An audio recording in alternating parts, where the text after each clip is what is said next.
ini mempunyai sistem standar. Jadi kalau ini sekali lagi ukurannya adalah kehidupan yang layak bagi dunia kita dengan catatan bahwa tidak memperhatikan bagaimana perkembangan dari perusahaan, tidak memperhatikan perkembangan dari perusahaan. Ini adalah minimum. Tetapi yang paling umum adalah yang kedua. Tadi disebut.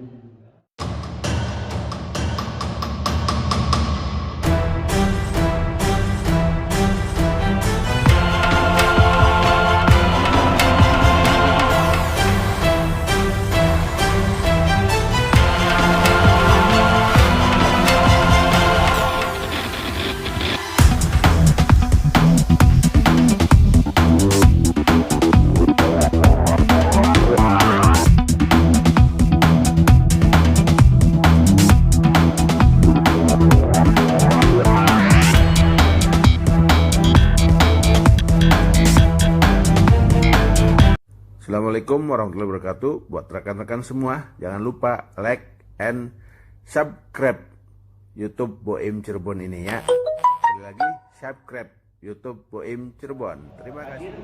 Meliput Rakernas ASPRI 2022.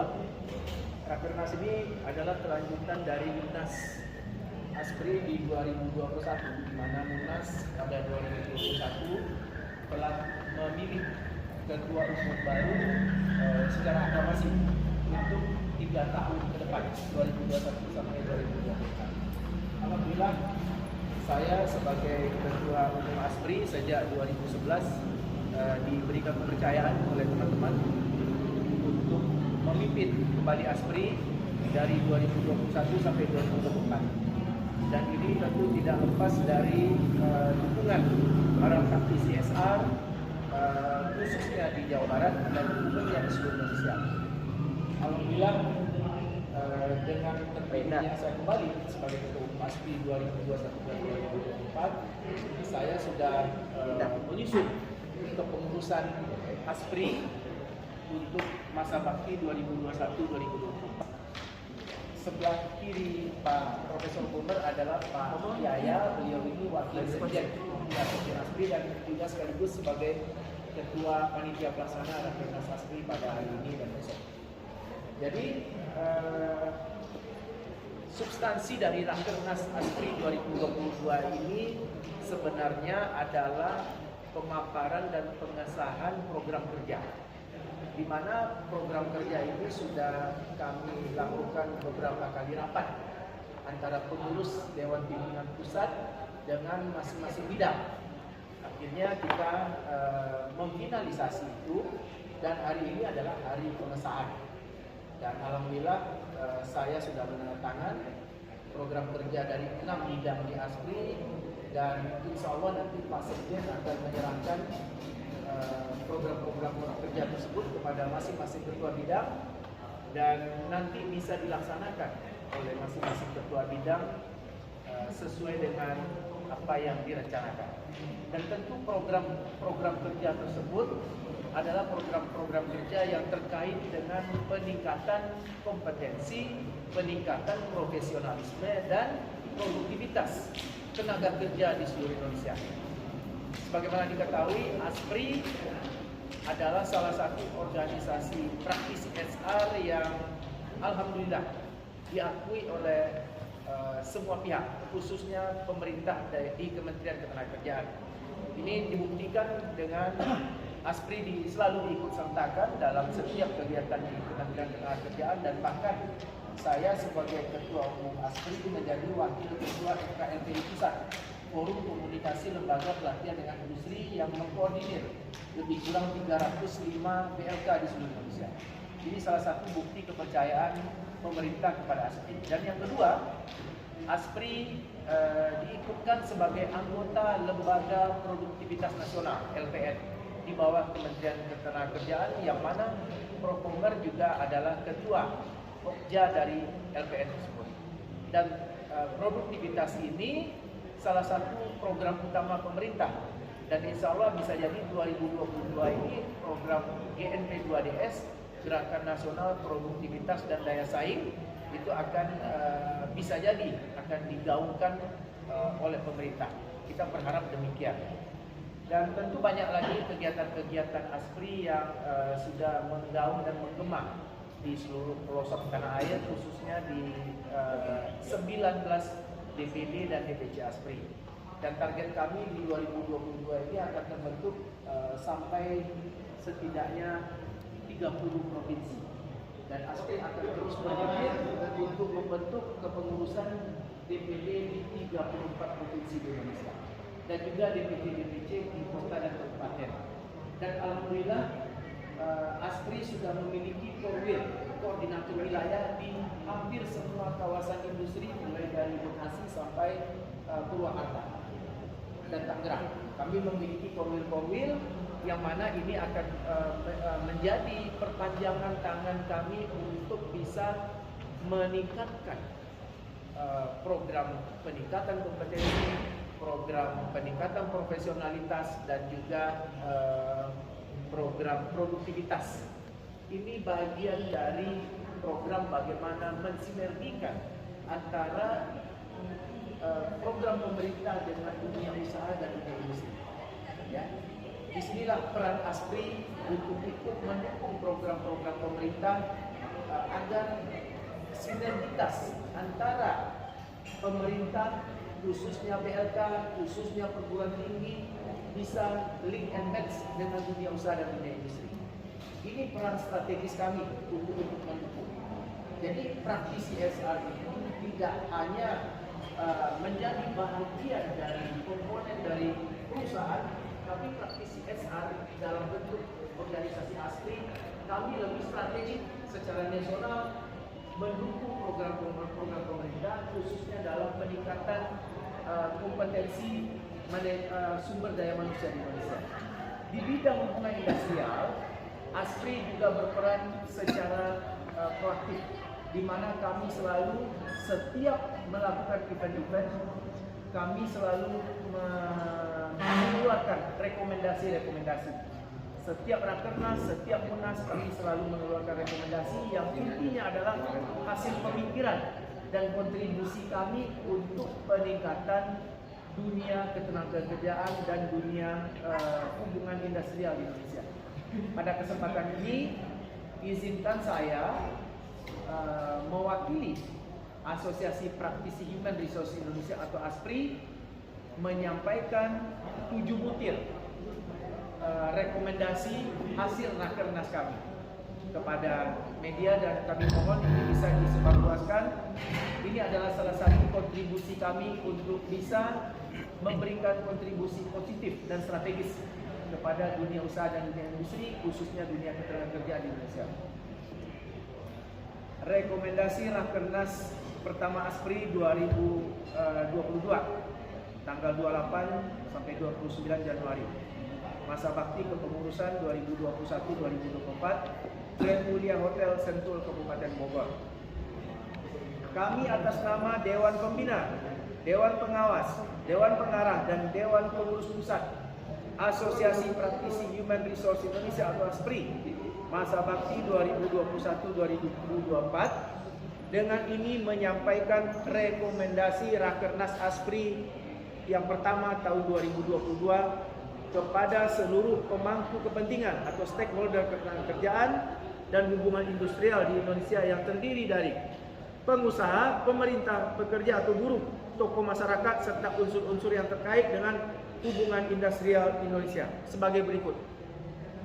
1. ASPRI menghimbau kepada elemen bipartit di perusahaan, pengusaha dan pekerja atau buruh untuk selalu mengedepankan dialog dan musyawarah dalam setiap penyelesaian perselisihan hubungan industrial untuk mencapai kesepakatan yang adil, saling menguntungkan dan terbuka. 2. ASPRI menghimbau kepada pemerintah dan DPR RI untuk secepatnya melaksanakan semua amar putusan Mahkamah Konstitusi nomor 91 PUU 18/2020 tentang Undang-Undang nomor 11 tahun 2020 tentang Undang-Undang Cipta Kerja agar tercipta kepastian hukum, keadilan dan kemanfaatan untuk seluruh pihak yang terkait dalam mekanisme hubungan industrial di Indonesia. 3. ASPRI menghimbau kepada pemerintah dan DPR RI untuk selalu memperhatikan, mendengarkan, mengakomodir, dan menindaklanjuti masukan-masukan positif semua pihak yang terkait dalam peningkatan mekanisme hubungan industrial agar terwujud hubungan industrial yang harmonis, dinamis, berkeadilan, dan berkelanjutan. 4. ASPRI mengusulkan agar lembaga tripartit nasional dan daerah diarahkan menjadi lembaga musyawarah utama bagi ketiga komponen hubungan industrial, yaitu pemerintah, pengusaha, dan pekerja, dalam menyusun dan membuat keputusan-keputusan serta kebijakan-kebijakan yang bersifat strategik untuk kepentingan semua pihak, khususnya kepentingan pengusaha dan pekerja sebagai komponen inti dalam implementasi mekanisme hubungan industrial di perusahaan. 5. ASPRI menghimbau kepada pemerintah, khususnya Kementerian Ketenagakerjaan, untuk menyusun formula kenaikan upah minimum yang dapat diterima oleh pihak pengusaha dan pekerja, agar tercipta ketenangan berusaha, peningkatan motivasi, kinerja, dan produktivitas pekerja atau buruh, serta kesinambungan bisnis untuk jangka panjang. 6. ASPRI mengusulkan perluasan kelembagaan tripartit menjadi pentapartit dengan menambah unsur organisasi praktisi HRD serta akademisi atau universitas menjadi anggotanya. 7. ASPRI siap memberikan sumbangsi pemikiran, masukan, dan kontribusi positif untuk perbaikan dunia ketenagakerjaan dan hubungan industrial menuju Indonesia unggul, maju, dan sejahtera. Sentul, Kabupaten Bogor, 28 Januari 2022. Asosiasi Praktisi Human Resource Indonesia atau ASPRI, Yos Minaldi SHMM, Ketua Umum, Adam Suhanas, Sekretaris Jenderal. Demikian, terima kasih. Assalamualaikum warahmatullahi wabarakatuh. Waalaikumsalam. Dari pengurus ASPRI, Pak Yos dengan Pak Adam menyampaikan, kalau memang ada yang perlu ditanyakan, silakan kepada pengarah. Ada beberapa poin rekomendasi, salah satunya kan untuk menyelesaikan permasalahan itu harus ada lembaganya gitu ya Pak. Untuk ASPRI sendiri ini posisinya dalam menyelesaikan permasalahan industrial antara pekerja dengan perusahaan itu seperti apa gitu, dan mungkin harapan Bapak sendiri kepada pemerintah itu posisinya di mana supaya permasalahan-permasalahan industrial yang sering kali terjadi di perusahaan itu ada titik temu gitu. Terus yang kedua mungkin untuk Pak Prof ya, untuk menyoroti tentang upah tadi yang tadi disebutkan, ada rekomendasi tentang upah. Saya minta tanggapan Bapak sendiri seperti kondisi saat ini, apalagi pandemi, harus seperti apa? Karena kan ada tarik ulur juga ini untuk penetapan upah. Di sisi lain pengusaha keberatan, sementara perusahaan pekerja pengennya naik.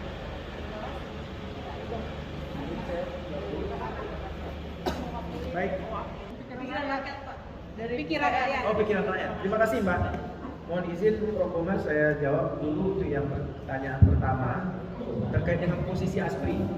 Sebagaimana tadi kami sampaikan di rekomendasi kami, ya, kami mengusulkan kepada pemerintah agar lembaga tripartit itu diperluas menjadi pentapartit. Ya, tidak cukup penyelesaian hubungan industrial itu hanya diselesaikan oleh pemerintah, pengusaha, dan pekerja. Karena sebagaimana kita tahu, komponen dari hubungan industrial itu tidak saja tripartit, tapi banyak stakeholder yang lain. ASPRI sebagai organisasi praktisi HR, justru kami yang lebih banyak tahu permasalahan-permasalahan di internal di perusahaan. Masing-masing pengusaha atau pekerja itu mereka memiliki kepentingan. Justru praktisi HR di perusahaan, mereka bisa melihat setiap permasalahan secara lebih objektif. Kenapa? Karena mereka bertugas mewakili kepentingan pengusaha untuk bisa menyampaikan apa yang diinginkan oleh pengusaha kepada pekerja, tapi juga bisa menyerap apa yang diaspirasikan oleh pekerja. Jadi disinilah peran serta aktif dari praktisi SR berada di tengah-tengah. Justru kami melihat posisi praktisi SR itu sangat strategik. Sampai saat ini praktisi SR kurang dilibatkan. Justru yang kami lihat praktisi SR banyak mewakili kepentingan pengusaha. Padahal mereka adalah penegak regulasi di perusahaan. Ingat, seorang praktisi SR itu tidak saja mewakili kepentingan dari pengusaha, tapi mereka juga harus bisa menegakkan aturan yang ada. Aturan itu untuk apa? Untuk kepentingan pengusaha dan untuk kepentingan pekerja. Makanya kami mengusulkan organisasi praktisi SR secara nasional harus lebih dilibatkan oleh pemerintah, khususnya Kementerian Ketenagakerjaan. Karena kami justru yang tahu banyak permasalahan-permasalahan di lapangan, dan kami dari organisasi ASPRI siap untuk bisa memberikan masukan, pemikiran, kontribusi, dan bahkan terlibat dalam kegiatan-kegiatan yang bisa meningkatkan suasana hubungan industrial yang lebih kondusif, yang lebih damai, ya, yang lebih bisa meningkatkan produktivitas, kinerja, dan motivasi karyawan, khususnya dunia ketenagakerjaan dan dunia usaha dan dunia industri di Indonesia pada umumnya. Demikian. Pikiran rakyat tadi menanyakan mengenai pengupahan. Pengupahan ini ada dua yang menyangkut tentang pengupahan. Satu adalah yang disebut dengan minimum wage, upah minimum. Minimum wage atau upah minimum itu harus memenuhi standar internasional yang tertuang di dalam konvensi ILO, International Labour Conference. Yang ILO ini Indonesia rupanya dan selama ini. Jadi kalau menyangkut tentang yang pertama ini, upah minimum itu adalah standar yang minimum untuk memberikan kehidupan yang layak bagi kemanusiaan dari kaum pekerja yang berlaku hampir di seluruh anggota ILO itu mengambil dan menempuh apa yang disebut dengan minimum wage system standar. Jadi kalau ini sekali lagi ukurannya adalah kehidupan yang layak bagi dunia kita dengan alasan bahwa tidak diperhatikan bagaimana perkembangan dari perusahaan, dia memperhatikan perkembangan dari perusahaan. Ini adalah minimum. Tetapi yang paling umum adalah yang kedua. Tadi disinggung juga oleh Ketua Umum, yaitu minimum wage ini tidak semata-mata berlaku secara umum. Yang lebih berlaku nanti kita harapkan adalah sistem pengupahan berbasis produktivitas. Itu akan terbagi dua. Sistem pengupahan berbasis produktivitas bagi usaha besar itu akan memperhatikan produktivitas dari kaum pekerja dan dengan itulah berdasarkan nanti tingkat upahnya. Ini berlaku di beberapa negara yang mengambil tentang sistem hubungan industrial yang saya sebut berbasis pada produktivitas. Itu bagi perusahaan-perusahaan besar dan kecil. Tapi pada perusahaan kecil, mikro dan menengah, bukan upah minimum berbasis produktivitas, tetapi adalah konsep kedua yang masih sama dengan itu, yaitu sistem bagi hasil berbasis produktivitas. Nah, ini seringkali sudah terjadi di berbagai perusahaan-perusahaan kecil dan menengah, antara lain misalnya ini sudah ada orang Minang di KDKD ini berlaku, di mana dia akan meningkatkan perusahaan administratif dan berdasarkan itu akan ada perolehan hasil di mana si pekerja ini memperoleh bagi hasil dari upaya peningkatan administratif. Nah, ini yang sedang kita jalankan dan tadi disebutkan kita rekomendasikan menjadi sebuah seruan ataupun edaran dari Menteri Tenaga Kerja dari pemerintah, tetapi tidak harus bersifat kompulsori, tidak harus bersifat terpaksa, tetapi diberikan anjuran agar kita tadi kami sebutkan keluar daripada penyakit apa yang disebut dengan the productivity paradox trap. Jadi dorong semuanya untuk berproduktivitas tinggi, Jadi hubungan istilah harmonis itu adalah sebuah istilah yang berkualitas tinggi. Dengan demikian, sekaligus semua mengambil manfaat baik dari kaum kerja, baik kaum pengusaha, baik pemerintah maupun seluruh dari itu. Nah, konsep ini sekali lagi tidak bersifat compulsory, tapi bersifat seruan. Dan seruan ini kami harapkan dituangkan di dalam surat edaran yang tidak bisa bagi dunia usaha kecil dan menengah yang ingin menjalankan silakan, bagi usaha besar yang ingin menjalankannya silakan. Nanti akan terlihat bahwa akan terjadi peningkatan dari produktivitas dan daya saing usaha itu yang itu akan membuatkan